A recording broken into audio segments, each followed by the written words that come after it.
ചില റിലേഷൻഷിപ്സ് അങ്ങനെയാണ്. ഒരാൾ പതിയെ മാറിപ്പോകുമ്പോൾ മറ്റൊരാൾ ഒന്നും സംഭവിച്ചില്ലെന്ന പോലെ സഹിച്ചു നിൽക്കും.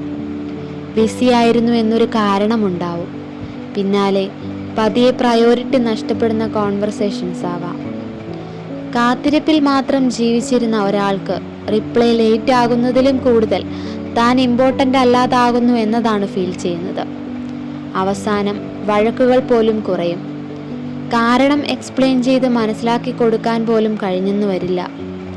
ഒരു സമയത്ത് നിന്നെ നഷ്ടപ്പെടുമോ എന്ന ഭയമുണ്ടായിരുന്ന ആളുകൾ പിന്നീട് ഇതൊക്കെ നീ ഓവർ തിങ്ക് ചെയ്യുന്നതാ എന്ന് പറഞ്ഞു മാറി നിൽക്കും. പക്ഷേ ഇടയ്ക്ക് തോന്നാറുണ്ട്, സ്നേഹിക്കുന്നവർക്ക് അറ്റൻഷൻ വേണമെന്നില്ല, മറിച്ച് അഷുറൻസ് ആണ് വേണ്ടത്.